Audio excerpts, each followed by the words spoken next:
Este programa é uma produção independente. Todo o conteúdo e opiniões contidos nele são de responsabilidade de seus idealizadores.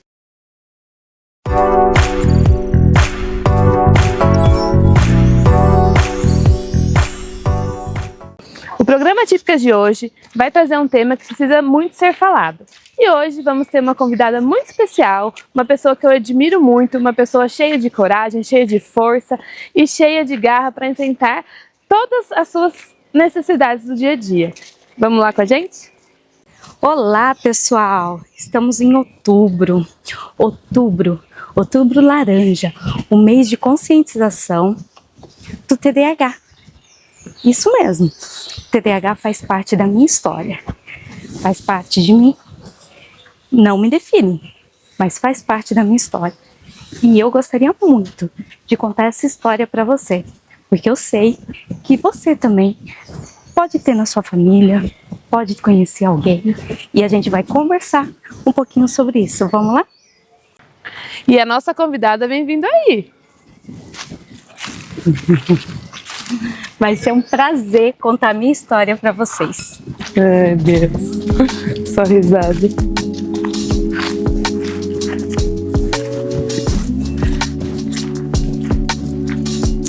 Bom, Vi, já que a gente está aqui para falar sobre a sua história, sobre a sua vida, eu queria saber como que foi para você o diagnóstico do TDAH, como que você suspeitou do TDAH, o que te levou a ir atrás de um diagnóstico? Então, o diagnóstico veio mais tardio, não foi na minha infância, infelizmente, né? Então, assim, a infância foi muito difícil, né? Principalmente na escola. Acho que a dificuldade maior minha na infância foi na escola. Uhum. Mas naquela época não era falado tanto, né? Sim. A minha mãe sempre trabalhou muito na roça, então assim, não tinha essa comunicação sobre o que era TDAH, como que funcionava. Então a dificuldade foi enorme. Só que isso foi aumentando ainda, modificou algumas coisas, mas aumentou outras, principalmente na fase adulta. E eu senti a necessidade de entender o que estava acontecendo comigo. Foi daí que veio a procura também pelo diagnóstico. Entendi. E como, já que você falou dessa questão da escola, né, que para você foi uma fase que foi muito difícil, né, na sua vida, como que foi nessa parte da escola? Você sofria algum tipo de preconceito, mesmo você não sabendo ainda, né, que era o TDAH, mas que você já sabia que alguma coisa tinha, né, de como que eu posso dizer? Não de diferente, mas alguma coisa, né? Que não estava legal, que não estava né? legal, não isso. Estava legal ali. Então, como que foi para você? Olha, na escola, a dificuldade maior que eu tinha era a impulsividade. Então, assim, eu era muito impulsiva, né? Não tinha aquele controle de ficar ali sentada o tempo todo. Então, eu tinha essa necessidade de me levantar. Sim. Então, era levantar 2, 3, 4, 5 vezes para ir jogar um papelzinho lá no lixo, para apontar o lápis, que nem tinha mais, porque de tanto que eu apontava. Beber água, era o tempo inteiro. E fora isso, tem outras coisas. Por exemplo, eu derrubava muitas coisas. Então, os espaços para mim parece que era sempre pequeno. Então, o que gera isso? A risada, né? Aquelas piadinhas sem graça. Você é Desajeitada. Então, sempre tinha essas piadinhas, né? E às vezes a professora falava muito, né? Vamos se concentrar, presta atenção. Sim. E essa palavra eu lembro porque ficava muito na minha cabeça. Então o que eu fazia? Eu olhava para a professora e ficava com aquilo na minha cabeça. Eu tenho que prestar atenção, eu tenho que prestar atenção. Porém, eu esquecia de prestar atenção no que ela estava falando. Porque para mim eu tinha que ficar parada, então olhando eu tinha que me concentrar para conseguir ficar parada, olhando para ela. Porém, eu já não entendia mais nada do que ela estava dizendo, porque a minha cabeça estava ali. Presta atenção, presta atenção. Sim. É bem complicado, né? Você imagina para uma criança tudo isso. Com o tempo, essa que eu falo de ficar levantando, ficando indo para lá, essa agitação modificou. Não tinha tanta essa agitação mais no corpo, de ter que levantar, de ficar indo para lá e para cá, de mover as pernas, né? Ficar movimentando muito com a mão. Ainda tem um pouco, mas antes era muito mais. Mas agora a agitação é mais aqui. Então, assim, vários pensamentos acelerados. Às vezes você tá falando uma coisa, você vai em foco para outra coisa. Isso, né, na fase adulta, atrapalha muito. Né? E você acha que isso atrapalha nos seus relacionamentos, da sua vida mesmo? Não no seu relacionamento pessoal, mas nos seus relacionamentos com as pessoas, com amigos, com colegas, de alguma forma? Ou você acha que não? Atrapalha muito. Agora que tem acompanhamento psicológico, que eu entendi o que eu tenho, aí modificou um pouco, porque eu comecei a me entender melhor. Né? Então, o que eu via antes, que eu falava, meu Deus, mas eu não tô conseguindo compreender o que a pessoa tá dizendo. Por quê? Porque eu tava prestando atenção numa coisa, aí eu tô escutando aquela outra coisa, então são cortes, é como se estivesse dando cortes e a sua cabeça tá ali em foco em tudo ao mesmo tempo, mas não consegue se concentrar em uma coisa para terminar o raciocínio, entendeu? Então isso atrapalha. A impulsividade, demais, porque às vezes a pessoa tá falando e eu tô interrompendo ali a pessoa falar o tempo todo. Nossa, você não tem noção como é difícil você esperar a pessoa falar. No meu caso, é como se meu coração acelerasse. Tipo, meu Deus, fala logo, deixa eu preciso falar. Então, ainda é muito difícil isso. Mas é algo que a gente vai controlando aos poucos, né? E aí vai indo, vai caminhando, é um dia de cada vez. A partir do momento que você consegue saber que você tem esse diagnóstico, que você consegue saber de onde que vem tudo isso, né? As coisas acabam tendo um pouco mais de sentido, né? Do que você tinha, do que acontecia com você, né? Sim, até os pensamentos mesmo. Às vezes vem muito aquele pensamento, nossa, mas eu não consigo conversar direito com a pessoa. Meu Deus, como eu sou distraída. E fora o que as outras pessoas falam, né? Nossa, você vive no mundo da lua, mas você não presta atenção, esbarra em tudo, é muito impulsiva. Acabei de falar uma coisa, você já tá fazendo outra. Aí você começa a entender e começa a criar algumas estratégias. Eu acho que depois de adulto, você começa a criar algumas estratégias. E daí vem o acompanhamento de um profissional para te ajudar a criar essas estratégias. Que é bem importante, né? Porque assim, é muito mais do que você ter essa agitação. É o esquecimento. Então assim, já aconteceu de eu pegar o pão e colocar dentro do congelador e ficar procurando o pão. Eu faço isso toda hora, sabia? O que será? Então acontece muito Não isso. com pão, né? Mas com outras coisas. Acontece muito disso. Esquecer onde colocou as coisas, sair de casa e voltar umas 300 vezes porque esqueci alguma coisa. O horário, é bem complicado a questão de horário comigo também, porque eu me perco muito nas coisas para fazer. Em casa é muito difícil na organização da casa. Porque eu tô fazendo uma coisa, tô lavando louça, no mesmo tempo eu tô preparando a comida, no mesmo tempo eu tô olhando as crianças, daí eu já penso que eu tenho que responder alguma coisa no celular e vou tentando fazer tudo ao mesmo tempo. Resumindo, você demora uma década, às vezes você faz pela metade, né? E às vezes não consegue fazer. Mas daí vem o quê? Aquele momento de frustração. Porque você fala, eu não dei conta, eu não consegui terminar de fazer as coisas. Aí você olha para sua casa, tá aquela bagunça. E daí você fala, meu Deus, eu não consegui, eu tinha tudo na minha mente, que eu ia fazer isso, como que eu não consegui? E hoje você acha que você consegue controlar algumas questões do TDAH só por você mesmo, ou você toma alguma medicação hoje em dia, ou você não faz uso de nenhuma medicação? Olha, quando eu estava na faculdade, eu precisei tomar uma medicação para concentração, e foi o que me ajudou bastante. Mas depois que eu tive o Felipe, né, que está com 1 aninho agora, então eu parei com algumas medicações.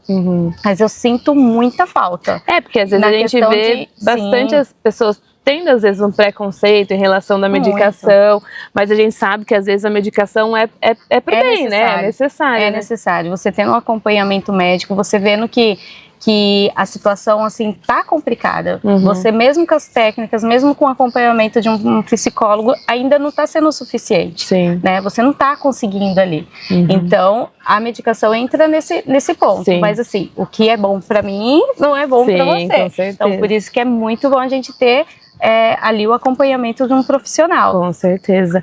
E na sua vida em relação ao trabalho? Como que era para você em relação ao trabalho? Muito difícil também. muito, porque eu tinha a impulsividade de querer fazer tudo, né, na parte do trabalho. O que seria fazer tudo? A gente tem muitas ideias. Eu falo que quem tem o TDAH é muito criativo. Então, assim, enquanto a pessoa fala para mim, olha, você pega e você faz, arruma o estoque. Vamos estar numa loja, arruma esse estoque. Eu já estou pensando, eu vou arrumar esse estoque, hoje tem promoção de não sei o que, então eu vou colocar aquilo ali, vou fazer isso aqui. Sim. Então, a cabeça é uma criatividade enorme. Então, eu consigo pensar, sempre fui muito criativa, desde a infância, muito criativa. Só que eu preciso ter a concentração e alguém que me dê um rumo ali. Porque é muita criatividade, porém eu não sei colocar em ação.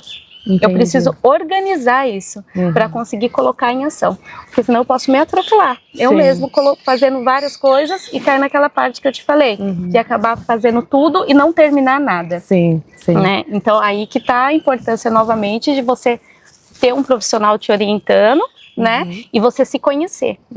Acho que você tem que se conhecer, não se cobrar tanto, não querer ser perfeita, não querer ser melhor do que ninguém e nem achar que você é menos do que alguém. Né? Eu acho que esse é o fundamental, você se conhecer. E a partir do momento que você se conhece, que você se permite a pedir ajuda para um profissional, as coisas vão mudando e você vai tendo uma autoconfiança muito grande. Coisa que é muito difícil para quem tem o TDAH também. É você ter essa autoconfiança, né? E depois disso, vem também, junto com o TDAH, às vezes vem a ansiedade, vem a depressão, quando você não tem ali um profissional trabalhando junto com você. Sim, por isso a importância do profissional, né? Sim. E a gente, hoje em dia, né, as pessoas falam muito, né, do TDAH, falam que virou modinha, né, o TDAH, que tudo agora é TDAH. As escolas também, né, a gente escuta bastante falando isso nas escolas, que hoje todo mundo tem TDAH, que não sei o quê, e não é bem assim, né, a gente sabe que as coisas mudaram, né, a medicina evoluiu muito, então eu queria que você falasse um pouquinho também o que você acha dessa questão que todo mundo fica banalizando, né, falando que tudo virou modinha agora. Eu acho que precisa ser mais falado, porque é muito colocado que o TDAH é aquela pessoa agitada. Sim. Aquela pessoa agitada, mas não é somente isso. Através disso vem muito sofrimento, né? Vem o sofrimento de você não conseguir realizar as rotinas fáceis que muitas pessoas conseguem. Sim. É você não conseguir organizar os horários do seu filho, né? São pessoas que dependem de você e que você precisa estar ali concentrada para você aprender a organizar. Sim. Então vem muito esse sofrimento também.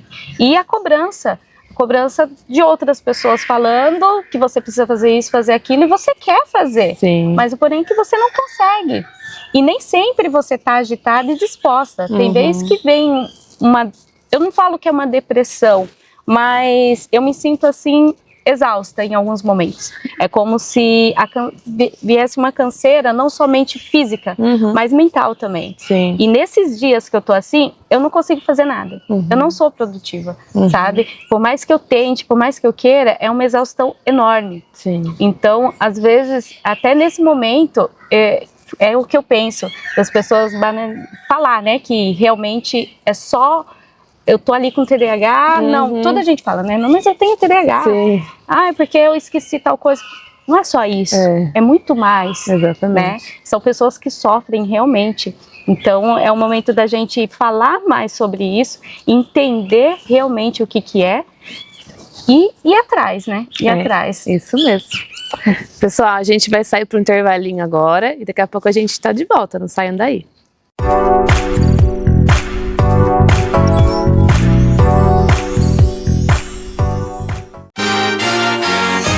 As principais notícias de Amparo e região, com entrevistas, reportagens e tudo que impacta seu dia a dia.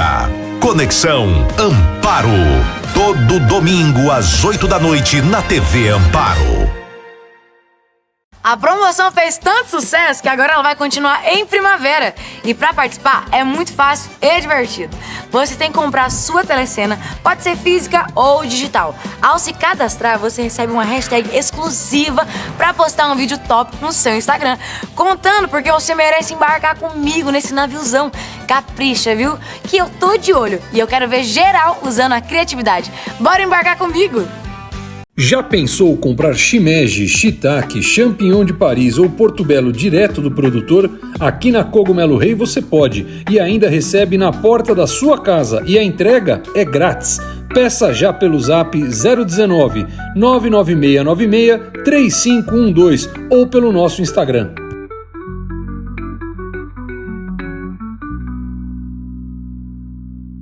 Na edição milionária de outubro do Viva Sorte, você tem a chance de mudar de vida em dobro. Isso mesmo, agora é premiação em dobro em todos os sorteios. Do primeiro ao nono prêmio, tem carros SUVs para você e sua família. E no 10º prêmio, tem carro mais uma RAM. E ainda tem prêmios para o Brasil inteiro com a premiação especial regional. São mais chances de ganhar. E ainda, o Tesouro da Sorte, com milhões em prêmios para você ganhar na hora.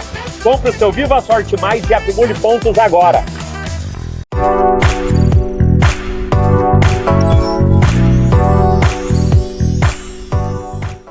Pessoal, estamos de volta e agora a gente vai bater um papo com a doutora Ana Paula Rocha. Doutora, tudo bem com você? Oi, Vi, Mari, é um prazer muito grande estar com vocês aqui no programa Atípicas.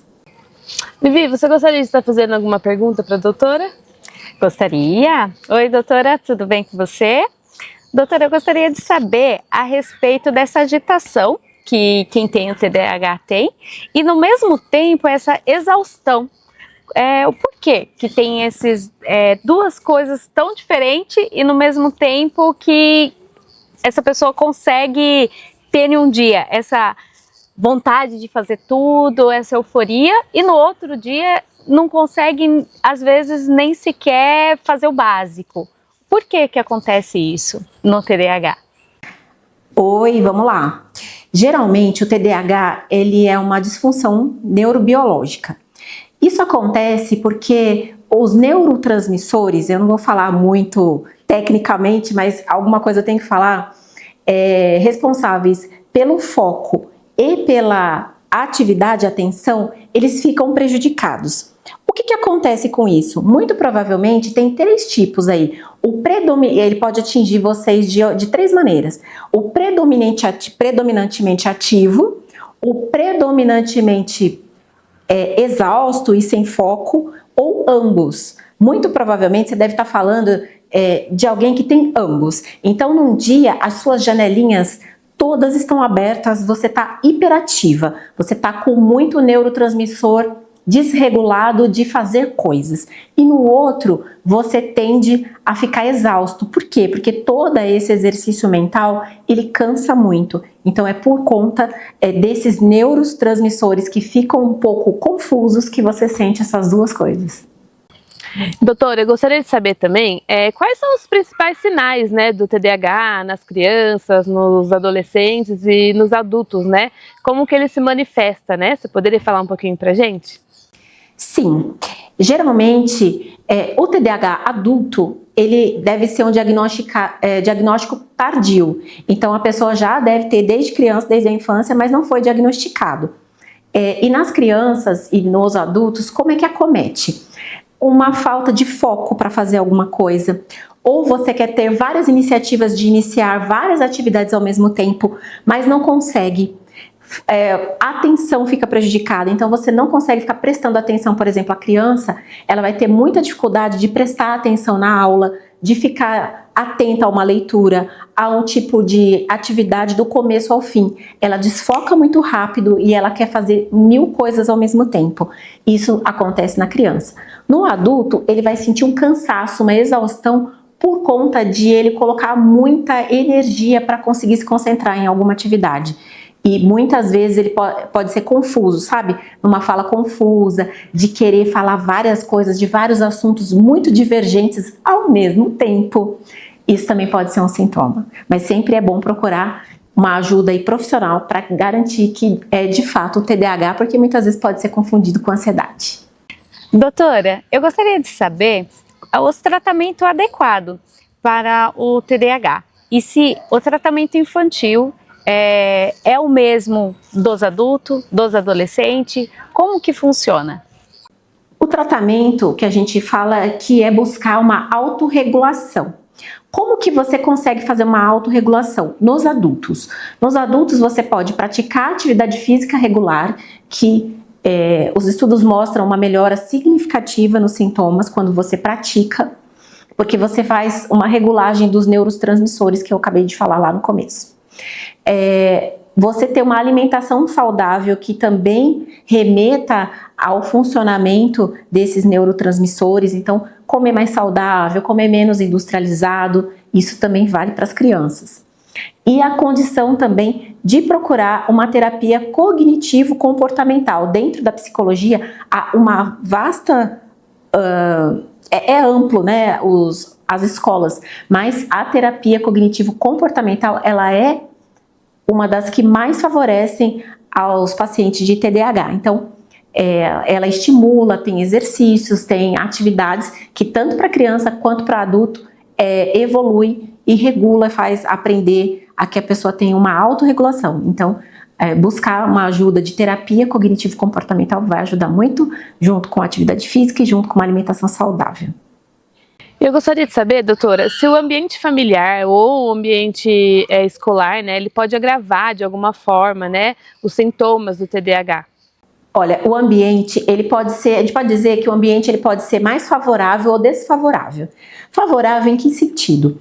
Quando um paciente é diagnosticado com TDAH, muito provavelmente ele tende a precisar de rotina, ele precisa gerar um foco naquilo que ele começa e termina, e um ambiente onde é desorganizado vai desfavorecer a situação. Então, assim, manter o ambiente familiar mais organizado, tudo no seu lugar, identificado, pode favorecer, porque uma organização externa favorece a organização da mente. E nos ambientes escolares, quando o professor, né, e a equipe escolar, ele entende essa dificuldade do aluno, ela também vai ter uma tendência a ser mais paciente com esse aluno, a não tratá-lo diferente, mas sim dar um pouco mais de atenção e focar naquilo que de fato faz sentido para que ele possa ter mais o aprendizado daquelas coisas mais desgovernadas, vamos dizer assim, a falta de atenção e tudo mais, porque se o ambiente for desfavorável, se a sala, por exemplo, for uma sala muito agitada, certamente ele vai ser o além do agitado, né? Para o além do agitado, ou ele não vai querer, né? Se ele for aquele que dominantemente é mais para dentro, ele não vai querer estar nesse meio, nesse contato. Então, sim, o ambiente vai falar muito, ajudando ou dificultando a vida do TDAH. Doutora, poderia falar pra gente quais são os tipos de TDAH? Se existe um tipo só, ou se para cada pessoa que são diagnosticadas são diferentes os TDAHs, como que funciona? Temos 3 tipos, o predominantemente desatento, o predominantemente hiperativo e ambos, e o terceiro tipo que é ambos. Então, a gente pode ter a pessoa que é muito desatenta, predominantemente o sintoma dela é esse. Ou ela pode ser hiperativa e impulsiva, que é o tipo 2. E o tipo 3 é o combinado, que a pessoa às vezes ela é hiperativa e impulsiva, outras vezes ela é desatenta. E esses são os 3 tipos. Doutora, eu gostaria de saber quais os principais mitos, né, que você encontra sobre o TDAH na sua prática, né, na sua vivência de consultório e tudo mais. Então, eu vejo, né, na prática alguns mitos como, isso aí é preguiça. Isso aí, é desatenção porque não quer prestar atenção, é preguiçoso, principalmente as mães, né, às vezes as mães falam isso. Na escola também, né, quando os professores às vezes não são preparados, eles podem também entender a desatenção, a dificuldade do foco como um problema assim que é da pessoa e é culpa da pessoa, como se a pessoa pudesse fazer alguma coisa contra aquilo. E a gente tem que deixar claro que não é um sistema neurobiológico que está prejudicado. Então, de fato, é um diagnóstico, inclusive oficializado pela Organização Mundial da Saúde. Doutora, eu gostaria de agradecer a sua participação e eu gostaria que você falasse para o pessoal que está assistindo, né, quais são as suas redes sociais, onde a gente consegue te encontrar, né? Meninas, eu que agradeço a participação, poder trazer informações sobre um tema tão importante e tão atual e tão vigente, né, nas nossas vidas. Então, muito obrigada. E agora eu vou trazer a dica bônus, para fechar aqui com chave de ouro. Pega papel e caneta e vamos anotar. Método Pomodoro. Como que é esse método? Ele vai ajudar você a ter foco para realizar suas atividades se você é diagnosticado com TDAH. Então, vamos lá. Você faz 4 ciclos. Então, 4 ciclos são repetir 4 vezes. 25 minutos de execução daquela tarefa que você já planejou e já está lá para fazer e que às vezes você não vai ter foco. Então, pega essa tarefa, dedica ela 25 minutos e depois desses 25 minutos você vai fazer 5 minutos de pausa. Aquele momento que você vai relaxar, que você vai abrir suas janelas todas e depois de 5 minutos, põe um reloginho ali para apitar para você voltar para mais 25 minutos de foco. Fazendo isso por 4 ciclos, que a gente chama, vai dar aí quase 1 hora e pouquinho, e aí você pode aumentar o seu intervalo. Usando essa metodologia, você vai autorregular bastante a coisa do foco ali, que às vezes você não consegue ficar atento por muito tempo, mas por 25 minutos eu garanto que você vai conseguir. E se você não pegou a dica, tá com dúvida, então me chama. Minha rede social é no Instagram, @anapaula, psico.anapaula.rocha. psico.anapaula.rocha. E eu também estou no LinkedIn como Ana Paula Rocha. Bom, pessoal, nosso programa está chegando ao fim e eu queria agradecer a participação da Vivi, da sua história, de você poder contar um pouquinho pra gente como que foi pra você, como que é pra você, né, com o TDAH. Eu que agradeço, Mari, muito obrigada. Eu sei o quanto que é importante a gente estar sempre falando, né, sobre o TDAH, sobre o autismo, sobre todas as deficiências, todos os transtornos do neurodesenvolvimento, porque quanto mais informação a gente passar, menos preconceito a gente sabe que existe, Com certeza. né? Então, eu que agradeço vocês também por estar aqui sempre com a gente, né? Nesse sábado. Então, te agradeço demais e espero que no próximo sábado a gente esteja junto de novo. Então a gente fica por aqui, pessoal. Sigam a gente nas redes sociais, @programatípicas e até sábado que vem. Isso, e tem Mariana Camano que tá no Instagram também, e Viviane Copertino. Siga a gente lá.